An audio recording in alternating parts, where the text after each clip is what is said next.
mtazamaji wetu wa Ufunuo Studio na Christ Our Standard. Tumetamka vizuri. Yeah, Christ Our Standard Agape Ministry. In fact, kuna Christ Our Standard ya mtu ambaye simjui ni nani. But kuna Christ Our Standard Agape Ministry. Okay. Kwa hiyo msikilizaji, kuna Christ Our Standard lakini na ziko mbili, lakini hii ambayo tunatumia kurusha mahubiri inaitwa Christ Our Standard Agape Ministry. Ni kitu kama hicho. Yeah, kwa hiyo lazima upate jina Agape Ministries. Okay. Na itakuwa na nembo ya malaika watatu ambao wanaleta ujumbe wa malaika watatu. Sawa. Ni rahisi. Nyingine zaidi ya hiyo ni Sabato. Na channel nyingine ambayo tunarusha mahubiri haya ya mjadala wetu hapo wa tabia ya Mungu ni Ufunuo Studio. Tunayo furaha kuwa pamoja na wewe na tungependa kuzidi kukukaribisha kwamba uendelee kuwa pamoja nasi. Leo ni siku ya 11 tukiwa tunaendelea kuletea mjadala huu wa tabia ya Mungu.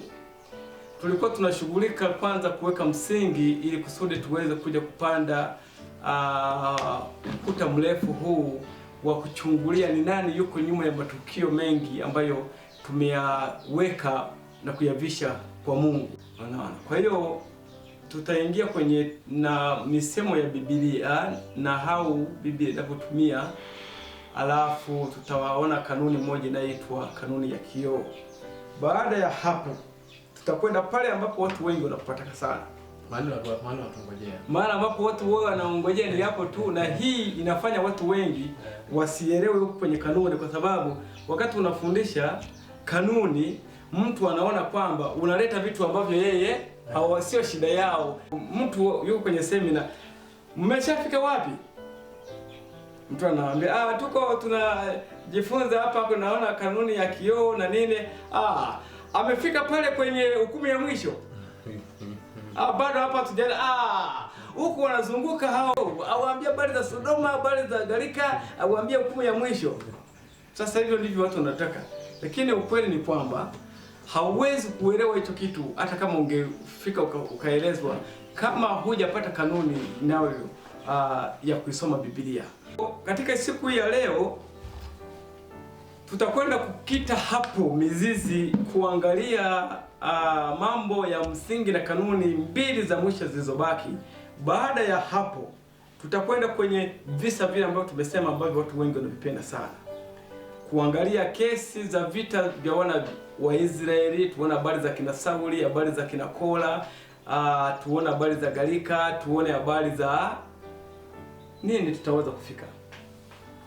Nafikiri itategemea na muda, lakini nawaza kwamba tutatumia tu muda mfupi kuangalia baadhi tu na ambayo itatupatia ufunguo wa kuendelea na majifunzo manyumbani. Ni sawa. Sasa bila kupoteza muda mwingi zaidi, mimi nikualike tuendelee na msikilizaji wetu. Naomba tupate ombi tunapoingia katika majifunzo. Baba, tunakushukuru kwa maana ya kutupa nafasi ya kuweza kujifunza. Zungumza nazi na tuongoze, tuombe kwa Kristo ni Bwana mwombezi wetu. Amen. Kuna vitu ambavyo mwanzo kabisa vinakuwa ni wazi kwamba inakaa kama kuna contradiction ya uelewa ambao tunaufikia na maandiko yalivyoandikwa. Kwa mfano, tumeangalia hasira, tukapata ya kwamba tukikuwa waaminifu katika jumla za maandiko yanayozungumzia hasira ya Mungu au kuwa na hasira, tukafika katika hatima ya kwamba hasira ambayo basi Mungu anatuambia tuwe nao haiwezi kuwa ni hasira tunavyoelewa. Sasa mtu anajiuliza, mbona basi kaandiko muwe na hasira?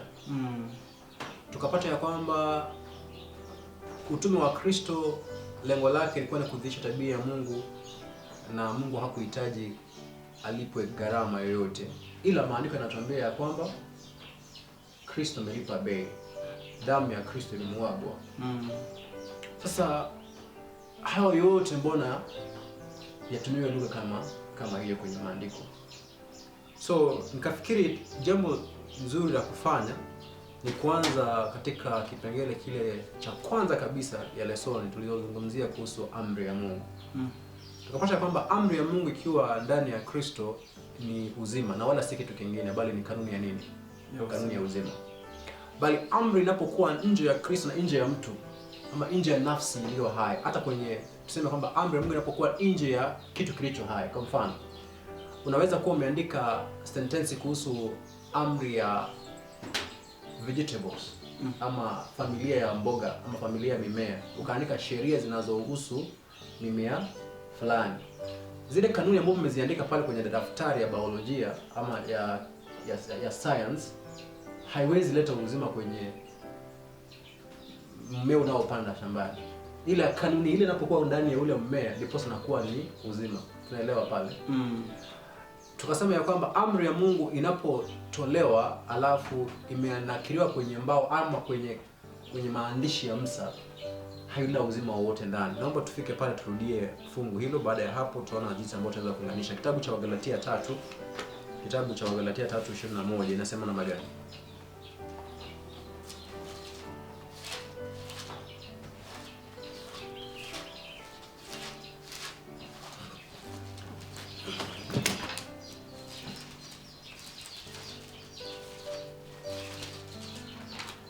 Tatu 21 Wagalatia. Basi je, Torati haipatani na ahadi za Mungu? Hasha! Kwa kuwa kama ingalitolewa sheria iwezayo kuhuisha, yakini haki ingalipatikana kwa sheria. Kwa hiyo kwa kifupi anachokisema ni kwamba sheria iliyotolewa haikuleta uzima. Uhai. Sawa? Kwa hivyo kumaanisha sheria iliyotolewa basi ileta kitu gani? Ni mauti tu, hukumu. Ni hukumu. Sasa hiyo ndiyo ambayo inazungumziwa kwenye kitabu cha Wakorintho. Kimbia kitabu cha Wakorintho. Kitabu cha Wakorintho wa pili 3 ni mlango ambao ni mzuri na ni wa uzito sana katika majifunzo ya kuhusu tabia ya Mungu. Pale utapata kwamba kuna huduma mbili zinazokuwa zinalinganishwa kando, yani side by side. Fungu la ngapi? Kwanza tu mstari wa kwanza, atasoma yote kwanza. Nataka kupeana muhtasari. Itakuwa ni rahisi kwa yule ambaye anakufuatilia.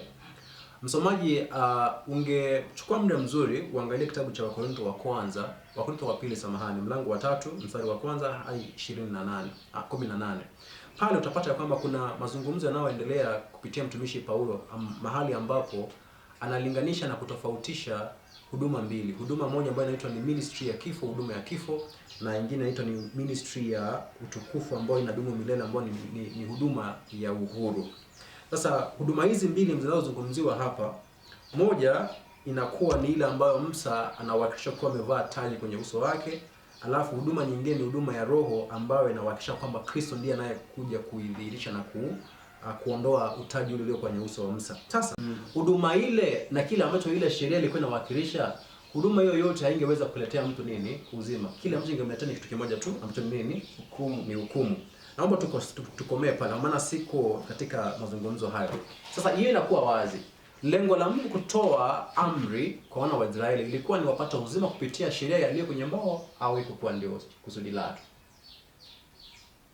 Kama mtu atakuwa amefuatilia mazungumzo utagundua ya kwamba haiwezekani kama Mungu kwenye akili timamu, ambaye ni Mungu mwenye busara, akatoa kitu ambacho anajua hakiwezi toa nini? Uzima, kwa lengo la kwamba ipe watu nini?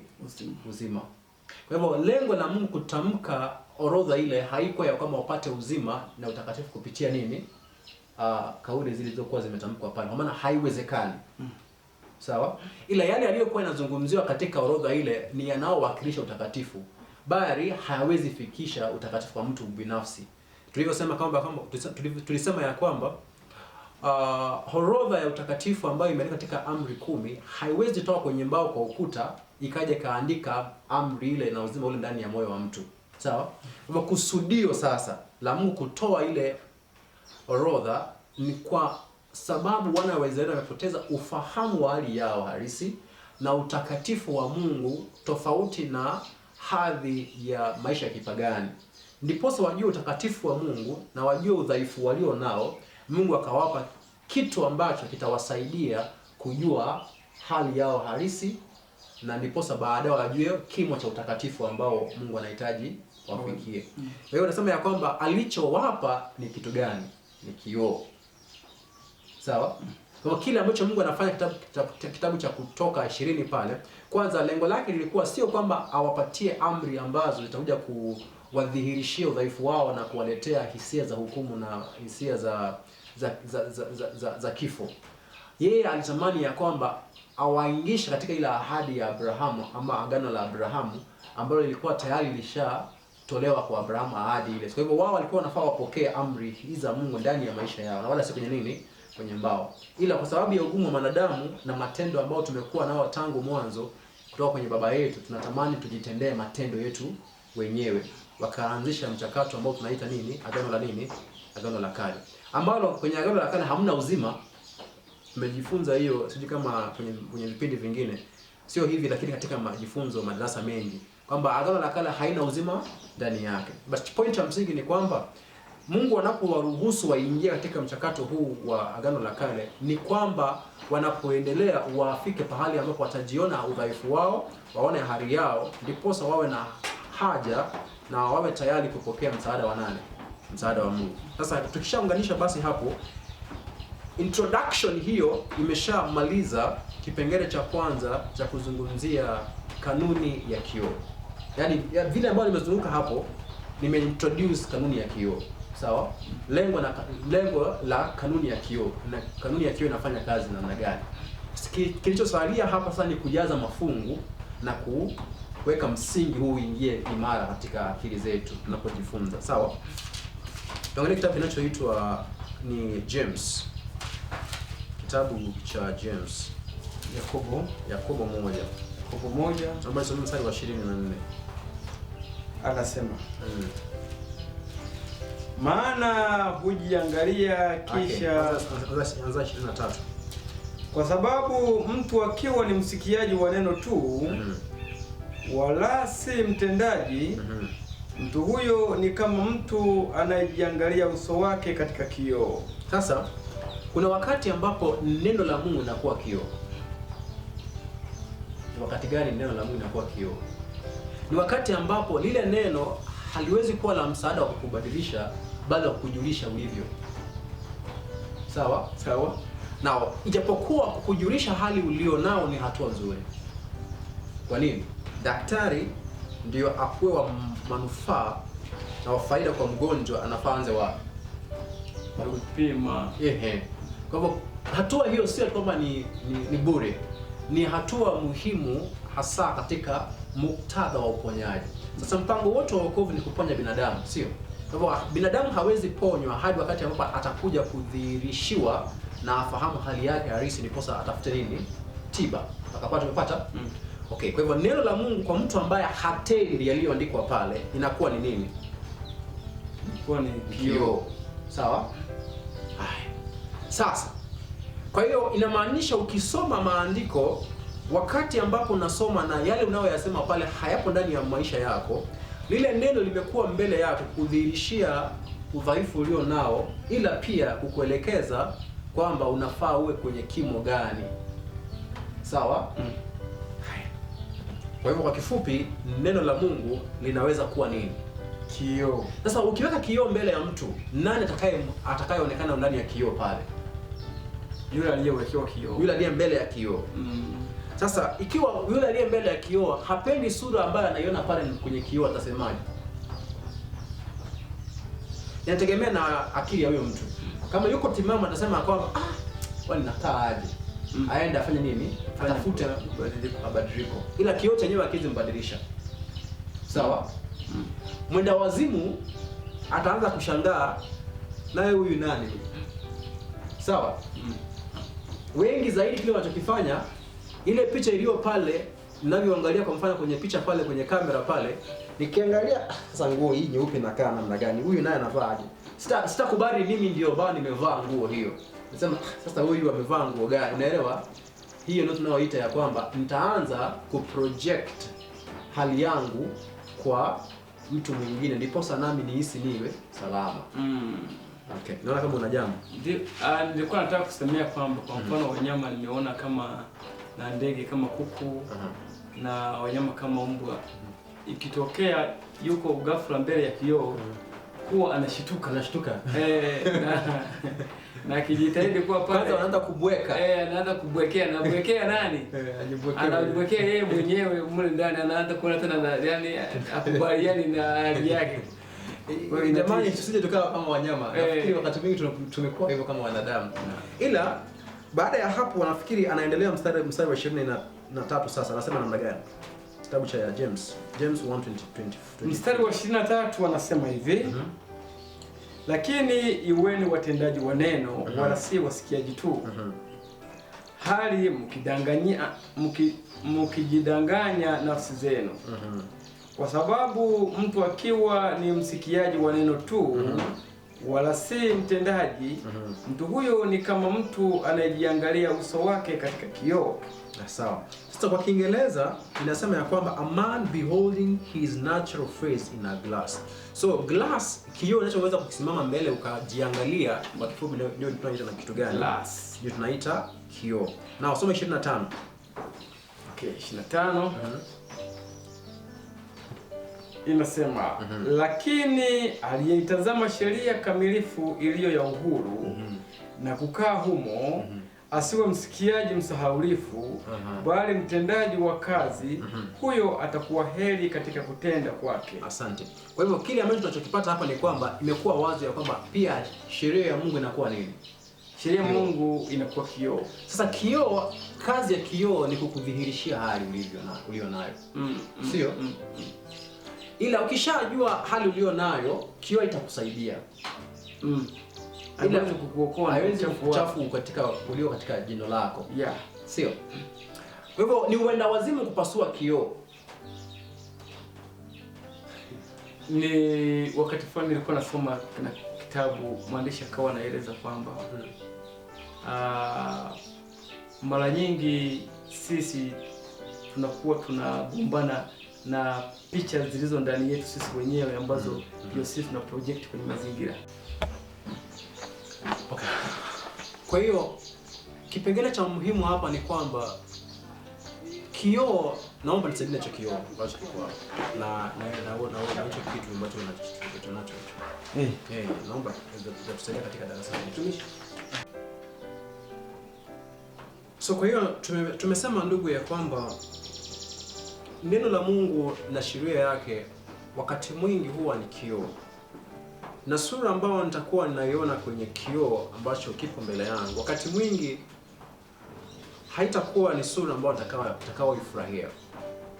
Kwa hiyo kile ambacho tumefanya kama wanadamu wakati mwingi ni kwamba tumeanza kuleta mgogoro na kupambana kuondoa kioo kilichokuwa mbele yetu. Ila kufanya hivyo haitaleta suluhisho lolote katika hali halisi uliyokuwa umeiona ndani ya kioo. Utahisi kwa wakati uliopo na kwa wakati mfupi kwamba mambo yako shwari, kwa maana yake ushaondoa kilichokuwa ni ukumbusho wa hali yako, lakini hautakuwa umeondoa hali halisi. Kwa hiyo ndiposa then kuleta mgogoro katika maisha ya Mkristo ya kwamba kanuni za Mungu na sheria zake hazifai, ni kama tu mtu anayepasua kioo ila bila kuleta suluhisho lolote kuhusu hali halisi. Kwa hiyo nafikiri kwamba theolojia ya kwamba amri za Mungu zimeondolewa ni theolojia ambayo haimo katika mpango mkamilifu wa uponyaji wa mwanadamu. Sasa tunapozungumza hivyo, ndio ninafahamu kuna amri zilizokuwa zinahusu mambo ya mauaji, vitu kama hivyo tutazizungumzia baadaye. Ila kwa sasa mtu aliye na busara nzuri ni yule ambaye anapoangalia kwenye kioo, anachukua nafasi ya kuangalia kwenye kioo na anaanza kuchukua hatua ya mbadala ya kutafuta suluhisho kwa kile alichokiona pale. Ila kioo chenyewe hakitaweza kukusaidia. Ndiposa Paulo akasema ya kwamba, je, amri ya Mungu ni kinyume na ahadi za Mungu? Anasema hapana. Kwa nini? Tunajua vizuri kwenye kitabu cha Warumi 7:7 anasema ya kwamba isingekuwa ni amri hii, singeweza kujua kuzini ni mbaya. Kwa maana nyingine, amri ndio iliyoweza kumdhihirishia hali halisi aliyokuwa nayo na akajua hali hiyo haifai. So baada ya kuweza kusema hivyo, ningelipenda tuweze kuingia sasa katika mjadala wa sheria ya Mungu kama kioo. Na wala si sheria ya Mungu kama kioo, bali sasa kioo kwenye ujumla kwenye maandiko. Tunaweza pata mifano mahali ambapo wazi kabisa unaweza sema ya kwamba kinachofanyika hapa ni kitendo cha kioo.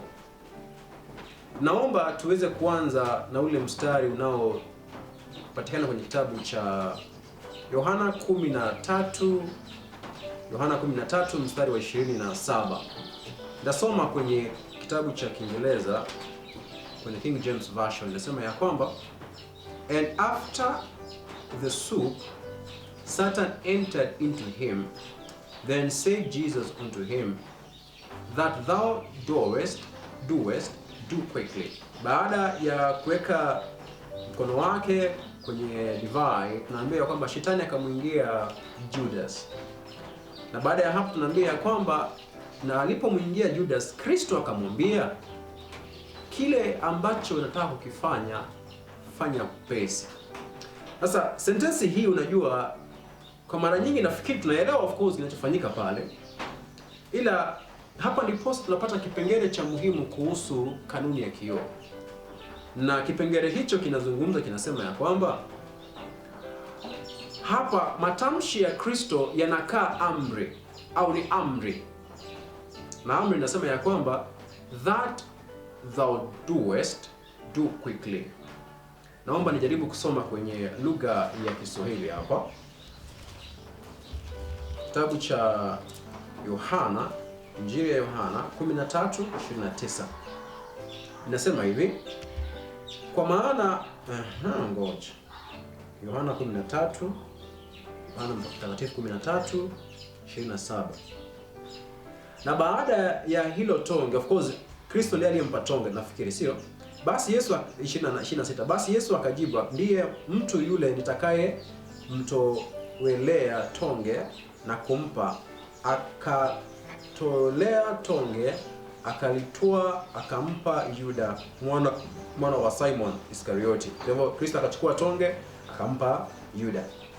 Na mlio mstari wa 27, na baada ya ile tonge shetani akamwingia. Sasa hapa kuna vitu vinafanyika hapa. Huyu shetani anamuingia kwa maana Kristo amempatia tonge, ama huyu shetani anadhihirishwa baada ya tonge kuwa nini?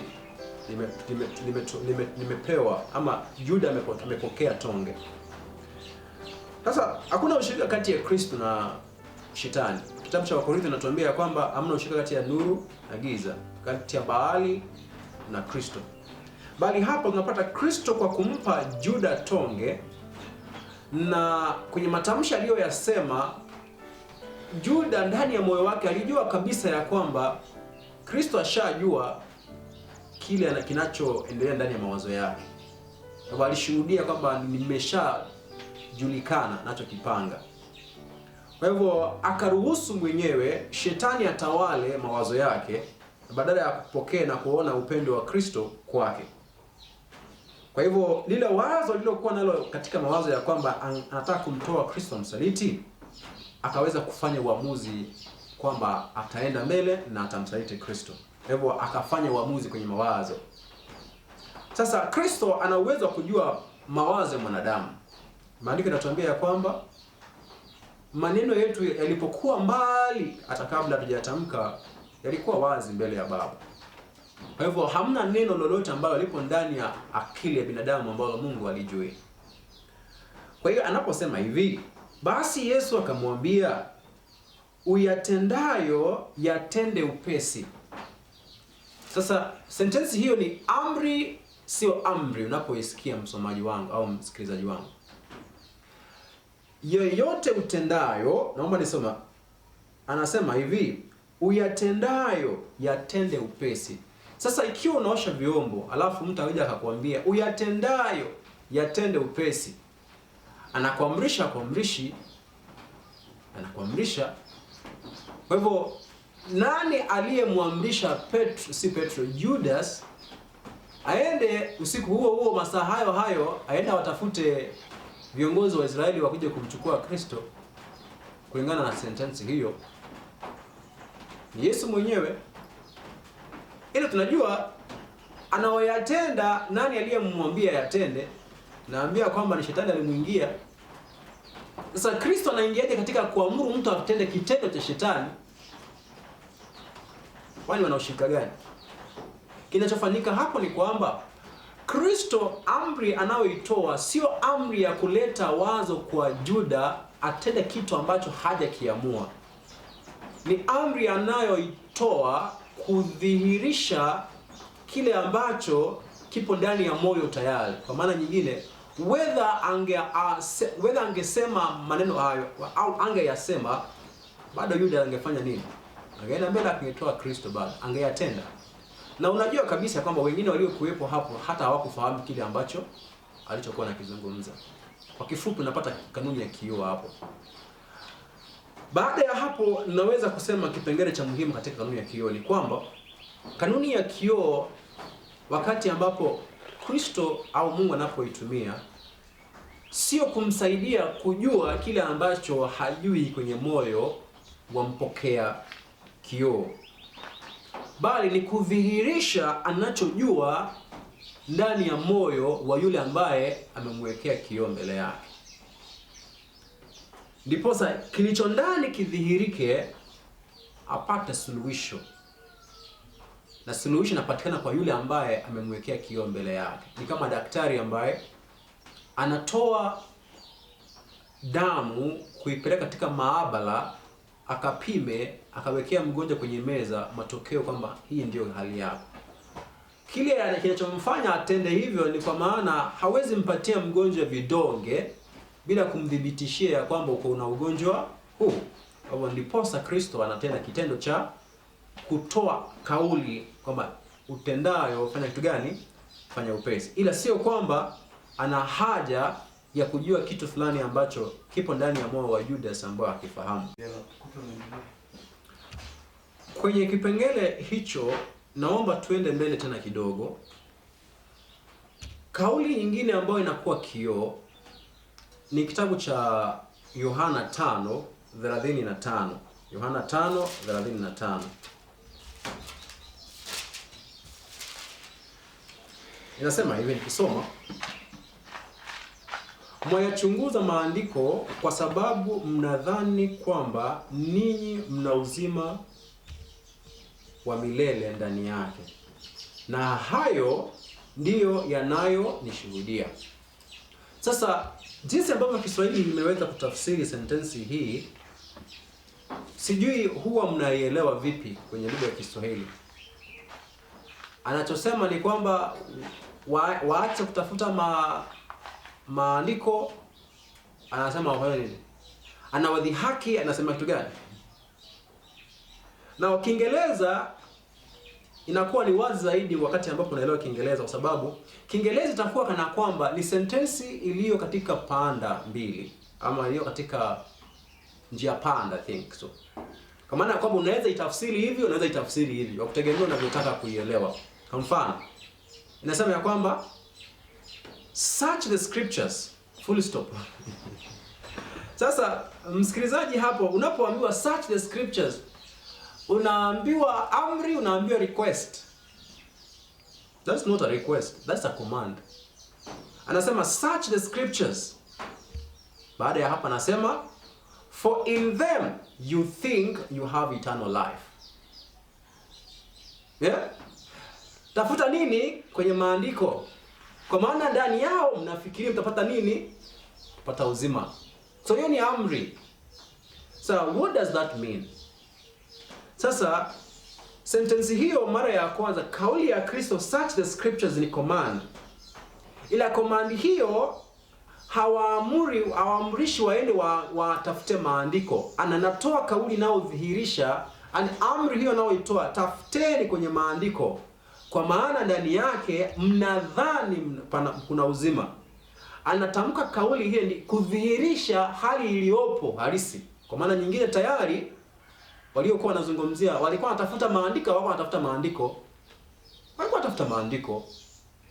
Ila sasa swali ni hili: kwani maandiko hayana uzima? Kwa maana anasema kwamba tafuteni kwenye maandiko, kwa maana ndani yake mnadhani mnapata uzima. Sasa kwani kwenye maandiko hamna uzima? Sasa Kristo huyo huyo kwenye kitabu cha Yohana, ukienda kwenye Yohana 6 pale, kitabu cha Yohana 6, huyo huyo Kristo huyo huyo na Yohana huyo huyo akiandika, anasema haya, nikisoma mstari wa 20 wa 64. Anasema hivi, lakini ngoja kidogo. Kitabu cha Yohana, samahani, Yohana 6:63 anasema hivi, roho ndiyo itiaya uzima, mwili haufai kitu.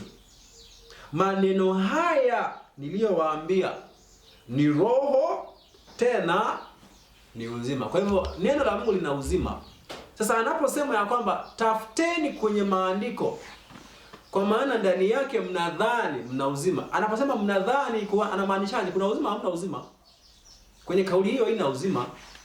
Ni kwa nini iko hivyo? Ni kwa sababu wakati unapopokea neno bila roho wa Kristo kutenda kazi ndani ya moyo wako, lile neno litakuwa tu ni kioo na wala haitakusaidia. Itakudhihirishia tu hali ulio nayo. Kwa hiyo ndiposa unaweza tafsiri maandiko haya kwa njia mbili. Kwanza, neno unapolitafuta ndani ya Kristo lina nini? Lina uzima. Ila neno ukilitafuta nje ya Kristo halina uzima, itabaki tu kuwa kioo. Kwa sheria nje ya Kristo itakuwa tu kioo, ile sheria ndani ya Kristo itakuwa ni uzima. Sasa, kwa hiyo unapoangalia picha hiyo mpaka hapo, unapata ya kwamba lengo la kioo sio kumsaidia anayetoa kioo kujua jambo. Ni kwa sababu yeye anajua jambo, ndiyo maana anatenda kitendo kile. Naomba tuende kwenye mfano mwingine, mifano miwili. Baada ya hapo tuone tutafika wapi. Mfano wa kwanza, naomba tuanzie mtu ambaye anaitwa Sulemani. Ni hadithi ambayo tunaijua, stand up pale. Sulemani kwenye hekima yake akaletewa kesi. Kesi aliyoletewa ni kuhusu wanawake wawili waliokuwa wanavutania mtoto.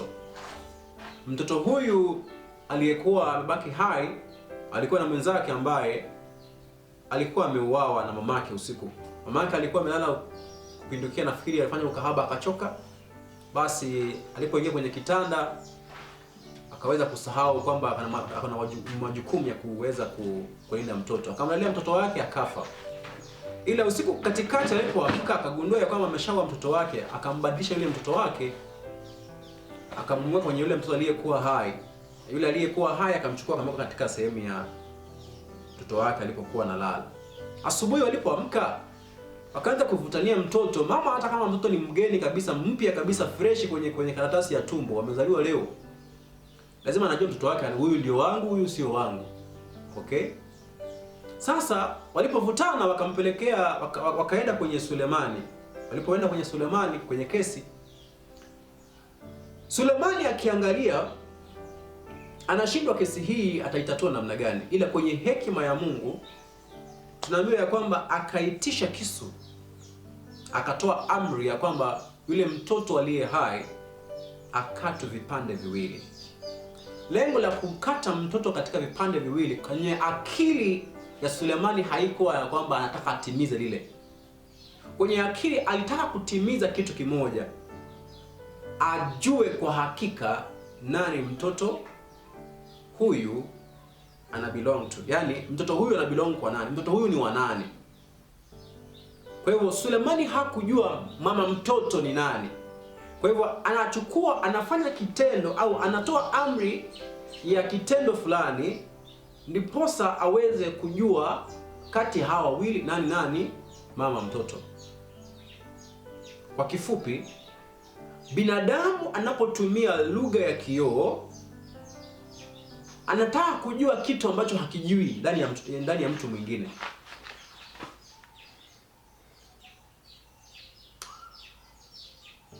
Lakini Mungu yeye anapochukua kioo anaweka mbele ya mwanadamu, lengo lake sio kwamba ajue ama kioo kimsaidie kujua kitu ambacho hajui kwa mwanadamu. anaweka pale ndiposa binadamu ajijue. Unaelewa? Mungu anaweka kioo mbele ya binadamu ndiposa binadamu ajijue na ajue Mungu anamjua. Sasa hapo ndiposa tutaweza kupata msaada wakati ambao tumekubali hali yetu na tumekubali kupokea msaada kwa yule ambaye anatujua na ambaye pia hatuhukumu. Hilo uzuri wa Kristo. Tunaambiwa kwamba kitabu cha Warumi 5 kwamba walio ndani ya Kristo hawahukumiwi. Sio kwa maana Mungu hahukumi, ni kwa maana unapopokea Roho wa Kristo anaondoa ile hisia za hukumu ndani ya mioyo, unakuwa salama mbele yake. Kwa hivyo Kristo anatufahamu. Na of course Kristo na Mungu wana nguvu zote. Ila ukifikiri ya kwamba Kristo na Mungu wako na nguvu zote na wanakujua mbele na nje, inaweza kutisha kama ufahamu tabia yao. Itakutisha kwa maana ya kwamba unaogopa huyu mtu anayenijua ambaye ako na nguvu kufanya anavyotaka, takuwa salama kwake. Kwa Kristo kuna usalama kwa maana yeye atumii nguvu kufanya kitu ambacho kinaenda kinyume na kanuni ya upendo. Baada ya hapo nafikiri tutaingia sasa kwenye kesi nyingine. Sasa hii kesi ndio itakuwa ya kutusaidia kuona jinsi ambavyo Kristo na Mungu wanavyotumia kioo. Ni kwenye kitabu, tutasoma kwenye kitabu cha Mathayo. Ila hadithi hii imenakiliwa kwenye vitabu viwili, kitabu cha Mathayo na kitabu cha Marko. Kwa maana mimi sihitaji details sana, nahitaji tu kudhihirisha jinsi ambavyo kioo inapofanya kazi pale. Kwenye kitabu cha nitakuwa rahisi, kwenye kitabu cha Matthew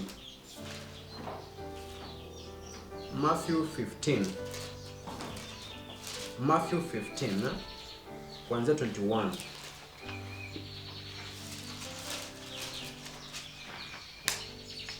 Inasema Yesu akaondoka huko akaenda kando pande za Tiro na Sidoni.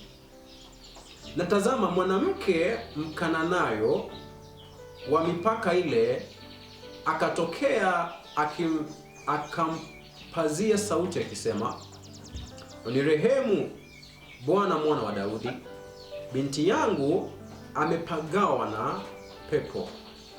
Wala yeye hakumjibu neno. Samahani. Kwa hivyo tumefika mpaka 23 tunasoma sasa. Na wanafunzi wake wakamwendea wakamwambia wakisema, "Mwache aende zake, kwa maana anapiga kelele nyuma yetu." Walichoka kusikia sauti za huyo mwanamke. Akajibu, sasa ni Kristo akajibu akasema,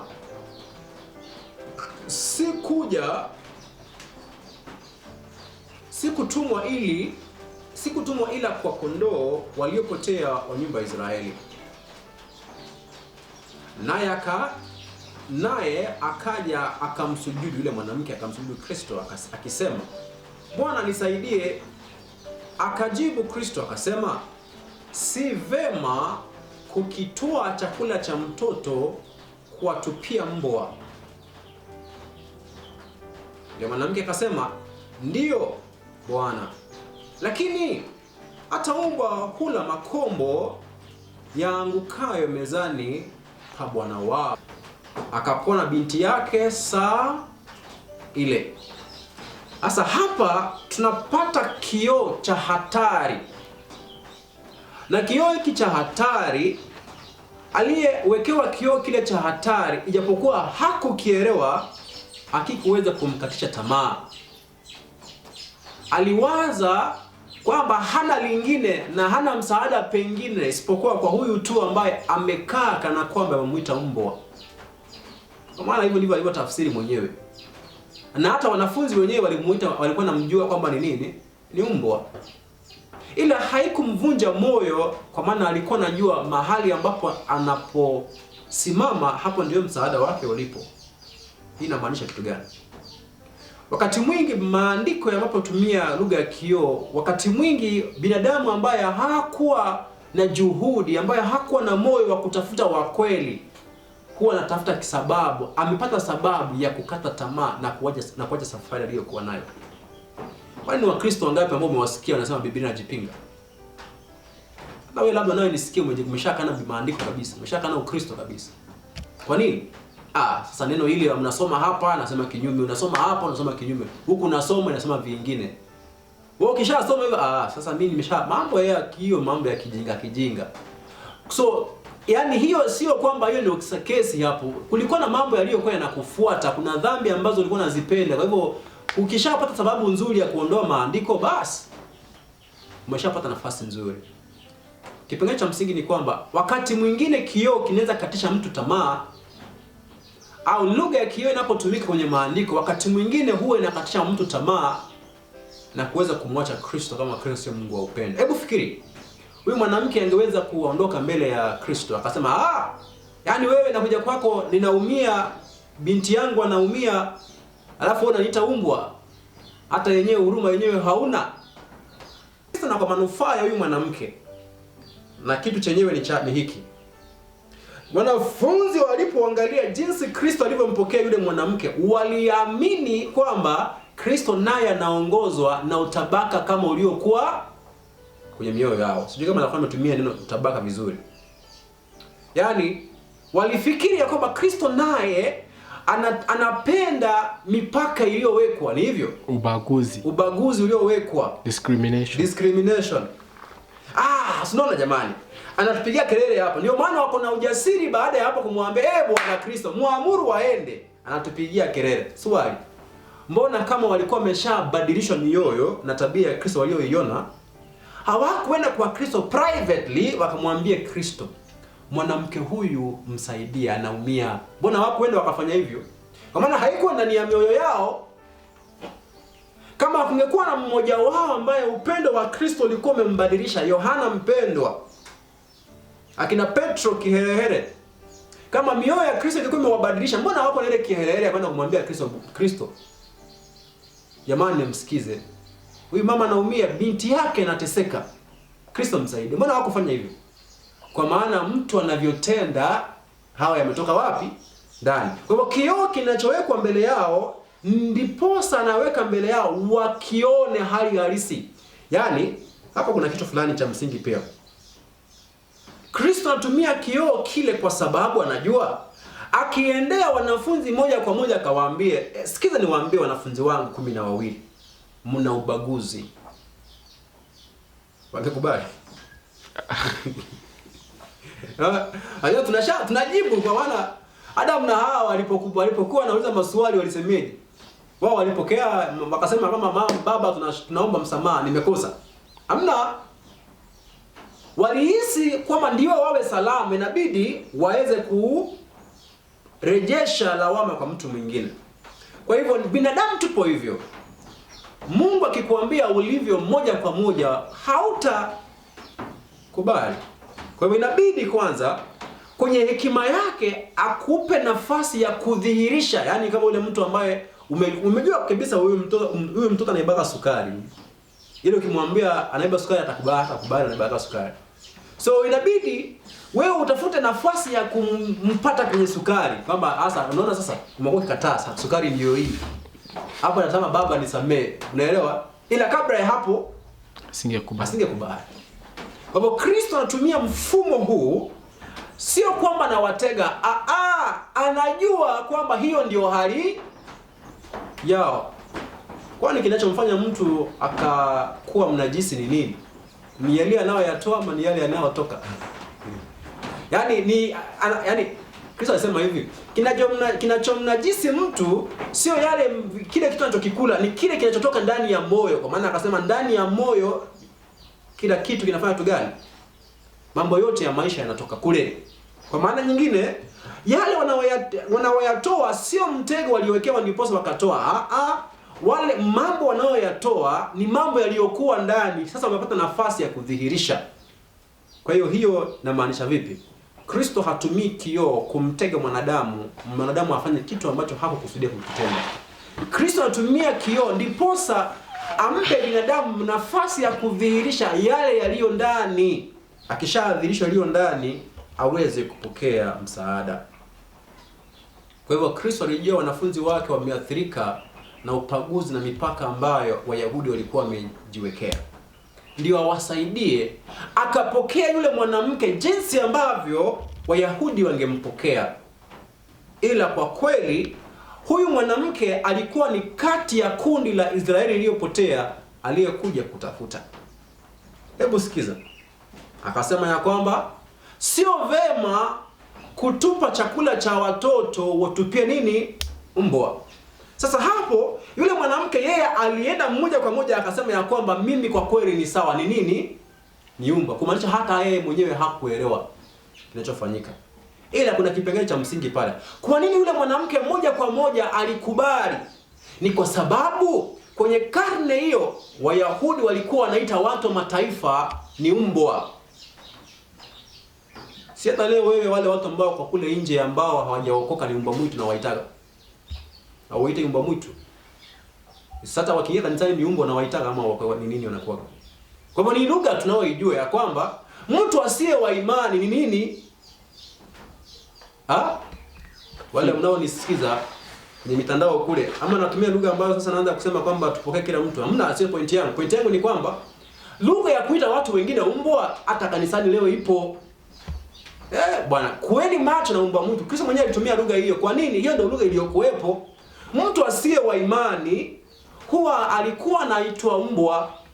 Kwa hivyo huyu mwanamke alijua ya kwamba katika karne hii yetu, alikuwa katika karne aliyokuwa anaishi, alikuwa anajua kwamba watu wa mataifa walikuwa ni mbwa kwa Israeli. Ila akasema ni sawa, mimi nachukua nafasi yangu ya mbwa, ila angalau hata mbwa mwenyewe ana haki ya nini? Ya makombo. Kumaanisha akaonyesha alikuwa na imani, sikizeni vizuri, hata kuliko waliokuwa mbele yake.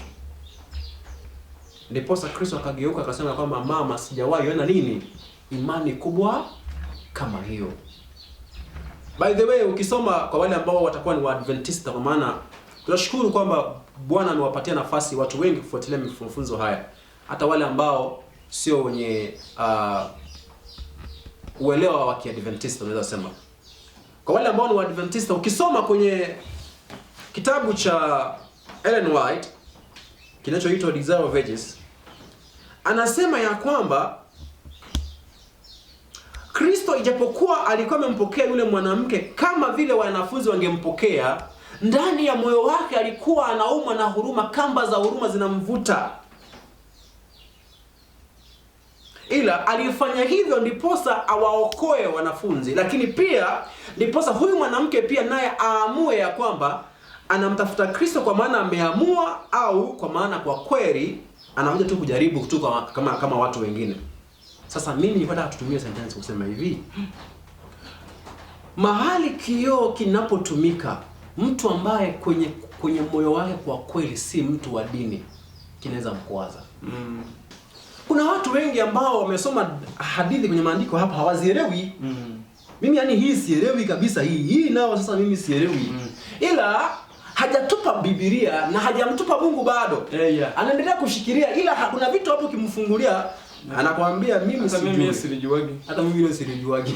Na kama kuna mzee mmoja alisema ya kwamba alikuwa anauliza maswali magumu na mtu ambaye ni mkafiri, lakini hana jibu. Lakini hawezi tupa Mungu wake. Unaelewa? Ana maelezo mazuri ya kumsemea, lakini hawezi kusema kwamba mimi sina habari naye. Sasa, unajua kwa mfano kwenye maandiko kuna wakati ambapo Mungu alikuwa anaambia wana wa Israeli wanachukua maji alafu anaweka jivu, alafu jivu mwanamke ambaye ameenda nje ya ndoa anakunywa, alafu ile jivu inatoa mimba. Unajua kuna kesi kama zile pale. Of course hiyo ni kuua. Unaelewa?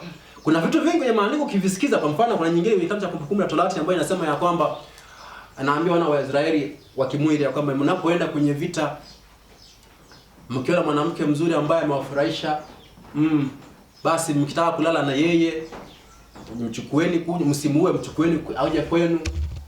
Alafu mpe siku kadhaa aweze kuomboleza familia yake. Alafu baada ya zile siku za kuomboleza zimepita, ingia kwake, mlazimisha kata nywele, kata kucha. Basi lala naye mfanye mke wako. Kishaona kama umetosheka na yeye amekuchosha, basi mwandikie talaka kumwambia aende zake. Akikataa basi usimfukuze. Sasa ile vitu kweli jamani ukizisoma unashika God. Unamaanisha? Yeye kwenye maandiko hapo. Yako mambo mengi msikilizaji wetu tunapoendelea kushiriki pamoja. Yako mambo mengi kwenye Biblia usipotumia kanuni hii ya kioo ambayo imefafanuliwa hapa, ni vigumu kuelewana nayo, kuchukuana nayo ni ngumu sana. Na nafikiri miongoni mwa kipengele ambacho kinasababisha watu wengi wanaiona Biblia, unaposikia lugha zinasema kwamba Biblia inajipinga, inapingana yenyewe kwa yenyewe. Na makafiri wengi pale wanapatia ufa wa kukosoa Biblia ni katika mahala ambapo mara nyingi kioo kimetumika. Kwa mfano, Mungu anasema kwamba hakuna mwanadamu aliyewahi kumshauri. Na kwamba yeye kwake Mungu hakuna ushauri ambao unaweza ukatoa kwa Mungu ukamshauri akabadilisha mawazo. Kwamba Mungu sasa hii tufanye hivi, lakini nikana kwamba ukisoma Biblia wakati fulani Musa na Mungu Musa amewahi kumshauri Mungu. Mungu anataka kwenda kuangamiza wana wa Israeli, na inaonekana alikuwa amekasirika sana, akasema hasira yangu kali mimi naona niache. Naona mpaka Mungu anasema niache mimi ni kama vijana ambao walikuwa wanafanya mieleka, niache mpaka anatoa shati. Lugha ile inapotumika unaona kabisa kama utamtafsiri Mungu katika moja, kwenye hasira ya kibinadamu, mbili ukachukua kwamba yale maneno yanawakilisha ni kweli ndiye anawakilisha nia yake yeye mwenyewe. Unaona tu Musa alimshauri Mungu kabisa. Unaona, na akawa mwenye huruma kuliko Mungu. Akamwambia sasa Mungu alikuwa anaona mbali zaidi. Anaona nyuma na anaona mbele. Anamwambia sikiliza, unakumbuka wewe ulipowatoa hawa watu katika Misri? Naam. Kwa nguvu nyingi, umeelewa? Mpaka mataifa yote huko wameshaelewa. Unaona? Sasa ukiwaua hapa Waisraeli watakuja kusema wa Misri kwamba Mungu wao mwenyewe aliwachukua, kumbe nia yake alikuwa anataka aenda kawaue wapi? Kule jangwani. Hiyo moja. Lakini watu wa mataifa walioko huku ng'ambo wameshasikia habari kwamba wewe unapeleka wana wa Israeli kule. Kama utaweza kuwafikisha, watatafsiri tu kwamba uliogopa kuwaingiza wana wa Israeli, kuwapatia nchi, ulishindwa jinsi ya kuwapatia ile nchi ya Kanaani. Hiyo 2, 3, kumbuka umetoa ahadi kwa Ibrahimu, kwa Isaka, kwa Yakobo kwamba uzao wao utawapatia hii nchi. Sasa usipotimiza hayo kawaua hapa, utaonekana muongo. Unaona? Zile hoja ni nzito. Ambazo Mungu sio rahisi kuchomoka pale. Kwa hiyo kimsingi Mungu unaona kabisa anakubaliana na leo na zile hoja, anashindwa kupinga. Akasema basi sawa. Naona. Kwa hiyo usipotumia kanuni ya kioo utaona kwamba tatizo lile lilikuwa ndani ya nani? Ni expression hiyo ya moyo wa Mungu. Kwa hivyo wakati ambapo Mungu anapopeana amri, lazima tufike pahali tuchunguze, ni amri yake inayowakilishwa pale au ni kioo cha kuwakilisha mawazo ya wanadamu. Mpaka pale nafikiri kanuni ya kioo naomba tuifungie pale. Okay, mpenzi msikilizaji wetu, mpaka hapo nafikiri kuna kitu utakuwa umejifunza. Yako mambo mengi ambayo yanafanya wasomaji wengi wa Biblia waone Biblia kama ni kitabu kinachojipinga chenyewe. Na hii imewapa fursa watu wengi ya kwenda mbali kabisa na Mungu. Kwa kuona kwamba Mungu ni kigeugeu, lakini yeye amekataa sio kigeugeu. Hivyo basi, iko kanuni za kusoma Biblia ambayo mara nyingi sisi hatujaziweka katika utekelezaji. Na matokeo yake ndipo tunapokutana na kauli zilizo kinyume moja dhidi ya nyingine. Na wakati mwingine ni usomaji, tunasoma vifungu vichache bila kuenda na habari nzima kamilifu, tukaifuatilia mpaka mwisho wake. Au tukayakusanya mafungu yote yanayoonekana kugongana au kuongea habari moja, tukayaweka pamoja, then kila moja tuweze kulipatia mahala gani, mahala wapi linasimama ikiwa limejitosheleza. Lakini mpaka hapa ninaamini kuna kitu utakuwa umepokea, na nizidi kukushukuru kwa uwepo wako mpaka dakika hii. Nami hapa na ndugu yetu hatuna la ziada isipokuwa tukutane katika somo lingine lililo mbele yetu. Bwana akubariki. Amen.